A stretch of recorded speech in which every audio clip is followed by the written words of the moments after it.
इनको किससे मतलब है? आज की दुनिया में सबसे ज्यादा किससे मतलब है इंसान को? पैसे से मतलब है। सेम, पर इनके अंदर का जो इन्होंने जर्नलिज्म किया हुआ है, जो पढ़ाई की हुई है, उसको ये भूल चुके हैं। जैसे आज का लड़का था, उसको पाकिस्तानी बुला दिया, वो भी डीडी नेशनल के सबसे सीनियर जर्नलिस्ट। जंतर तो मंतर मध्ये जे प्रोटेस्ट झालं त्याच्यामध्ये पण मेन मुद्दा सोडून श्रीराम यांच्या नावावर राजकारण झालं की त्यांचं नाव तो घेतलं. प्रयत्नच राहील कायम. खान सर को तो किससे खान सर से फैजल खान बना दिया गया। काय म्हणणं आहे और तुमचं अंजना ओम कश्यप? मेरा इन लोगों को लेके ये मानना है कि अगर ये लोग जो काम सही से नहीं कर पा रहे, जो लोग ये लोग सही काम नहीं कर रहे, इसके वजह से आजकल जो आम जनता है, जो अनएम्प्लॉयड लोग है, जो स्टूडेंट है, उनको प्रोटेस्ट करना पड़ रहा है। अगर ये मीडिया ठीक से अपना काम करे, गवर्नमेंट से सवाल पूछे जो आज हम पूछ रहे हैं, तो हमको जरूरत नहीं है ऐसी प्रोटेस्ट करने के लिए।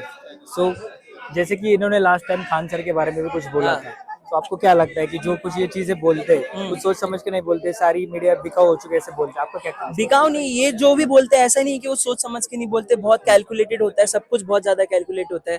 खान सर को तो अभी किससे खान सर से फैजल खान बना दिया गया। और क्या क्या नहीं करती है मीडिया, किस किस को पाकिस्तानी, 12 साल की था, 17 साल का लड़का था, उसको पाकिस्तानी बुला दिया, वो भी डीडी नेशनल के सबसे सीनियर जर्नलिस्ट ने।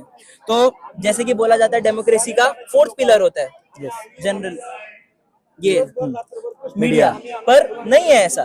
क्यों नहीं है ऐसा? बिकॉज ऐसे लोगों की वजह से जो अपनी जेबें गर्म कर रही है, और पूरा जो ये न्यूज चैनल है उसको बेच के रखा है, एक धंधा बना के रखा है, जो कि डीडी नेशनल, जो नेशनल चैनल है, उसके मेन जो पत्रकार है वो ऐसा बोलेंगे तो कैसा चलेगा देश? और हमने बहुत बार देखा है कि मीडिया जो है हमेशा बीजेपी के सपोर्ट में होती है, मतलब विपक्ष अगर कुछ भी बोलता है तो मोदी के तरफ से कुछ जवाब नहीं आता, लेकिन मीडिया की तरफ से आता है। आपको इसके बारे में क्या बोलना है? इसके बारे में सेम है, जो भी आप सबको तो पता ही है, जो भी मीडिया चैनल है वगैरह है, वो किसके ओनरशिप में है, कौन उसको ओन करता है। तो सिंपल सा मोटिव है, जो जिसको ज्यादा पैसा देगा आजकल के टाइम में, जो जितना करप्शन करेगा उसके लिए बोलेंगे। इनको किससे मतलब है? आज की दुनिया में सबसे ज्यादा किससे मतलब है इंसान को? पैसे से मतलब है। सेम, पर इनके अंदर का जो इन्होंने जर्नलिज्म किया हुआ है, जो पढ़ाई की हुई है, उसको ये भूल चुके हैं। जैसे आज का अगर डॉक्टर पढ़ाई करके डॉक्टर बनता है और फिर उसका कुछ फायदा नहीं है, बस पैसे लूटने के लिए करता है, तो वैसे ही ये है जर्नलिस्ट जो देश को आज खराब कर रहे हैं और जिनकी वजह से ये सब प्रोटेस्ट हो रहे हैं। तो इसके ऊपर हम क्या सोल्यूशन निकाल सकते हैं? जैसे कि आपने बोला कि जर्नलिज्म बिल्कुल भी अच्छा नहीं है, वो मतलब हमेशा किसी एक के साथ होता है, तो हम ऐसा क्या कर सकते हैं कि कोई भी बायस जर्नलिज्म ना हो, मतलब कोई किसी के साइड ना ले? ये तो अभी जो लोग जर्नलिज्म के चैनल है, जिनके जो ओनरशिप रखते हैं, वही मेन है। जो ये ओनरशिप होनी चाहिए, ये एक की नहीं होनी चाहिए कभी भी। मोनोपोली नहीं होनी चाहिए, कोई मोनोपोली नहीं इसको होनी कंट्रोल नहीं करना चाहिए, वो मेन है। विद्यार्थी हेच सोल्युशन आहे. आतापर्यंत जितक्या क्रांती झाल्या जगामध्ये त्या विद्यार्थ्यांनीच घडवून आणल्या. त्याच्यामुळे असं जी ऊर्जा आणि जी हे एनर्जी, याच्यामध्ये एनर्जी मुळात विद्यार्थ्यांमध्ये, जुन्या बुद्ध्या 60 आणि 70 आमच्यासारख्या लोकांमध्ये नाही, हेच क्रांती घडवून आणणार आहेत. त्याच्यामुळे यांनीच हे जे करतायत ते त्यांचे प्रॉब्लेम घेऊन येत आहेत. ते कुठले जात धर्म पंथ पक्ष घेऊन नाही येत, ते त्यांचे प्रॉब्लेम घेऊन त्यांचे प्रॉब्लेम मांडतायत, जे तिथे त्यांना कोणी दाद देत नाही म्हणून ते इथे उभे राहिले. त्यांना कुठलाही पक्ष नाही आहे, आणि ही अशीच क्रांती एक दिवस बदल आणणार. कुठलाही पक्ष, कुठलाही तुम्ही जे म्हणताय सिस्टीमच करप्ट झाली आहे, तर हेच लोक जे त्याच्यापासून अफेक्ट झालेले लोक, म्हणजे आता विद्यार्थी असतील, कधी शेतकरी असतील, जे अफेक्टेड आहे, ते उभे राहतील, तेव्हाच ती क्रांती होणार. या पक्षांमुळे काही क्रांती होणार नाहीये. नक्कीच क्रांती तर हेच करणार. शेवटी पक्षांना त्यांना फॉलो करायला लागेल.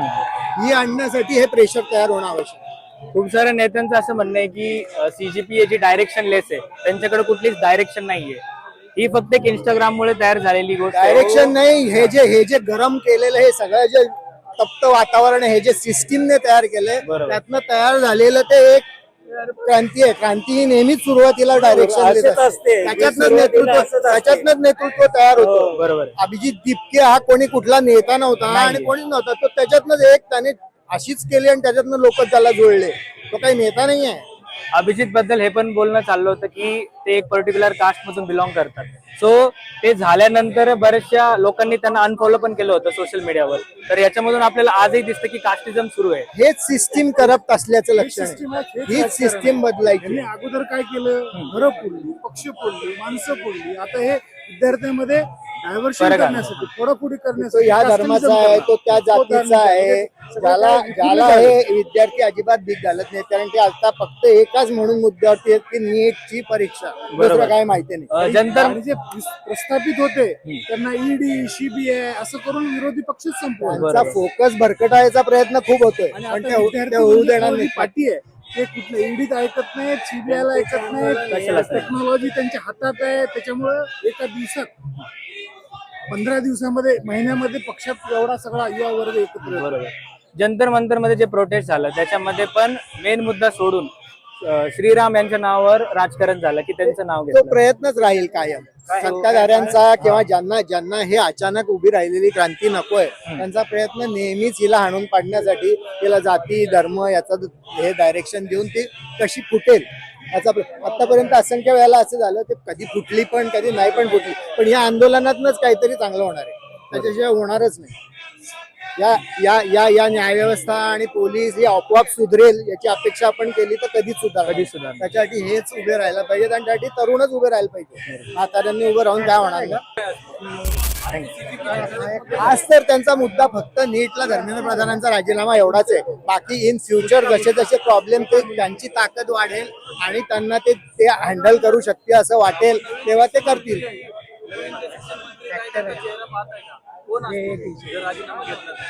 जे कोणी असतील धर्मेंद्र प्रधान असतील, मुद्दा हा आहे की तिथे जो सर्वोच्च जागे आहे त्याने रिस्पॉन्सिबिलिटी घ्यायचं, जे आता वृत्तीच गेली जी पुण्याकडे होती गेली. अकाउंटेबिलिटी जेव्हा गेली त्या डाऊन द लाईन सगळ्यांची अकाउंटेबिलिटी जाते.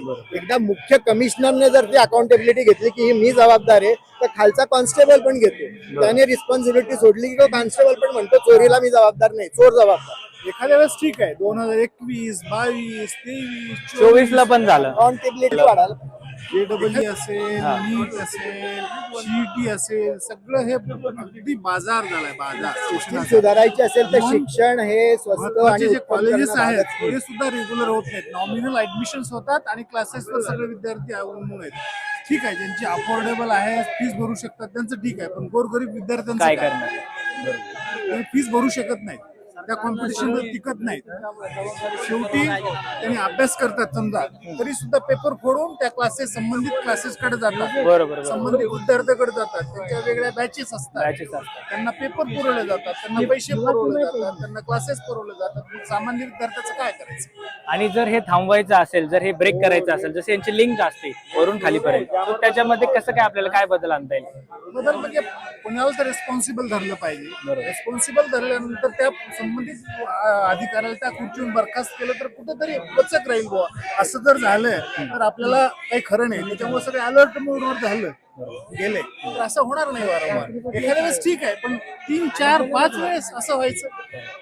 तुम्हाला वाटत आता अशा एक सरकारची गरज आहे, हे नॉर्मल मुद्दे जे विद्यार्थ्यांचे आहेत किंवा नॉर्मल लोकांचे आहेत ते उचलले पाहिजे, अशी कुठली तरी पार्टी आली पाहिजे? निश्चितच. आता हा जो उद्रेक आहे कॉक्रोच पार्टीचा तो केवळ नीट हा नाही, बेकारी आहे, बरोबर.